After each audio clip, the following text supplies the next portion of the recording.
प्रदेश की चुनावी समर में बयानबाजी का दौर लगातार जारी है और नेता एक दूसरे पर लगातार हमलावर दिखाई दे रहे हैं। इसी कड़ी में चुनावी दौरे पर रहे केंद्रीय मंत्री मनोहर लाल और बीजेपी के नेता ओम प्रकाश धनखड़ ने भी कुमारी शैलजा को लेकर बयान दिया। करनाल की तरावड़ी में पहुंचे केंद्रीय मंत्री मनोहर लाल से कांग्रेस के नेता कुमारी शैलजा को बीजेपी में आने के ऑफर वाले बयान पर प्रदेश की राजनीति इस वक्त गरमाई हुई है। आज जब केंद्रीय मंत्री मनोहर लाल से पूछा गया कि लोग ये पूछ रहे हैं कि कुमारी शैलजा बीजेपी में कब शामिल होंगे, मनोहर लाल ने कहा कि इस बात को कुमारी शैलजा से ही पूछना पड़ेगा, लेकिन उनके साथ जैसा व्यवहार किया गया, कोई भी खुददार व्यक्ति होगा तो जरूर वो सोचेगा मेरा अगला कदम क्या होगा। कांग्रेस पार्टी के अध्यक्ष के द्वारा बीजेपी को अपने घर को संभालने के बयान पर भी खट्टर ने बयान दिया और उन्होंने कहा कि हमारा घर तो संभला हुआ है, उनके घर में से जो लोग आ रहे हैं हम उनको भी संभालने में लगे हैं। उनके जिस प्रकार से व्यवहार की बातें सुनी हैं, कांग्रेस ने जैसा उनके ऊपर व्यवहार किया है, कोई भी जो यानी खुददार व्यक्ति होगा, जो सम्मान अपना रखता होगा, वो जरूर सोचेगा कि मुझे मेरा अगला स्टेप क्या होगा। जनता से क्या कह रहे हैं कि अपना घर संभाल लें, पहले अपना घर संभाल लें बीजेपी वाले। हमारा घर संभला हुआ है। वो समस्या तो यह है कि उनके घर में से हमारे घर में जो लोग आ रहे हैं, हम उनको भी संभाल रहे हैं, उनको भी सम्मानजनक दायित्व देकर के। वहीं दूसरी ओर कांग्रेस नेत्री कुमारी शैलजा के अपमान के मामले पर बीजेपी के राष्ट्रीय सचिव ओम प्रकाश धनखड़ ने भी कांग्रेस पर निशाना साधा है। ओबी धनखड़ का कहना है कि कुमारी शैलजा का अपमान पूरे दलित समाज का अपमान है।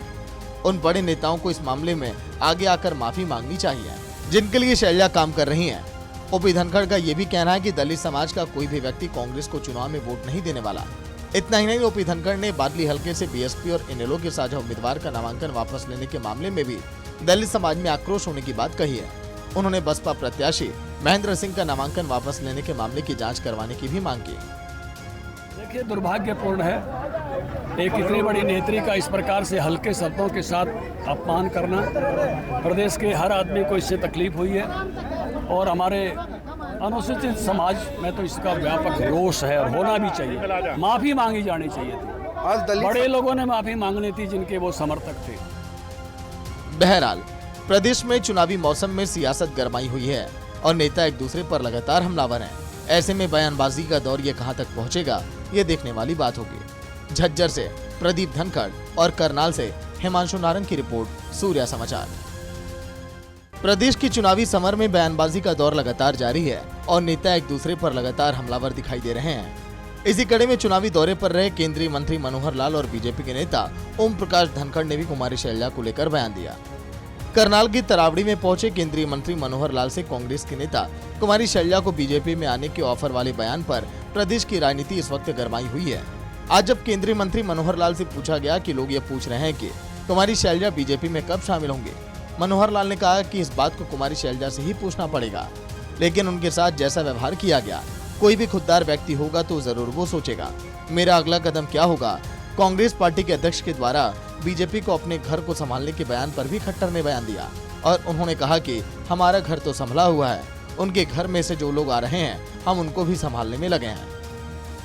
उनके जिस प्रकार से व्यवहार की बातें सुनी हैं, कांग्रेस ने जैसा उनके ऊपर व्यवहार किया है, कोई भी जो यानी खुददार व्यक्ति होगा, जो सम्मान अपना रखता होगा, वो जरूर सोचेगा कि मुझे मेरा अगला स्टेप क्या होगा। जनता से क्या कह रहे हैं कि अपना घर संभाल लें, पहले अपना घर संभाल लें बीजेपी वाले। हमारा घर संभला हुआ है। वो समस्या तो यह है कि उनके घर में से हमारे घर में जो लोग आ रहे हैं, हम उनको भी संभाल रहे हैं, उनको भी सम्मानजनक दायित्व देकर के। वहीं दूसरी ओर कांग्रेस नेत्री कुमारी शैलजा के अपमान के मामले पर बीजेपी के राष्ट्रीय सचिव ओम प्रकाश धनखड़ ने भी कांग्रेस पर निशाना साधा है। ओबी धनखड़ का कहना है कि कुमारी शैलजा का अपमान पूरे दलित समाज का अपमान है। उन बड़े नेताओं को इस मामले में आगे आकर माफी मांगनी चाहिए, जिनके लिए शैलजा काम कर रही हैं। ओपी धनखड़ का ये भी कहना है कि दलित समाज का कोई भी व्यक्ति कांग्रेस को चुनाव में वोट नहीं देने वाला।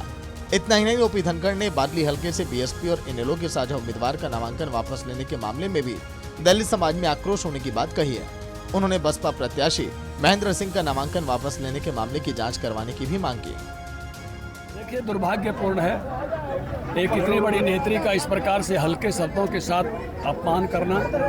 प्रदेश के हर आदमी को इससे तकलीफ हुई है और हमारे अनुसूचित समाज में तो इसका व्यापक रोष है और होना भी चाहिए। माफी मांगी जानी चाहिए थी। बड़े लोगों ने माफी मांगनी थी जिनके वो समर्थक थे। बहरहाल प्रदेश में चुनावी मौसम में सियासत गरमाई हुई है और नेता एक दूसरे पर लगातार हमलावर हैं। ऐसे में बयानबाजी का दौर ये कहां तक पहुंचेगा, ये देखने वाली बात होगी। झज्जर से प्रदीप धनखड़ और करनाल से हिमांशु नारंग की रिपोर्ट, सूर्या समाचार।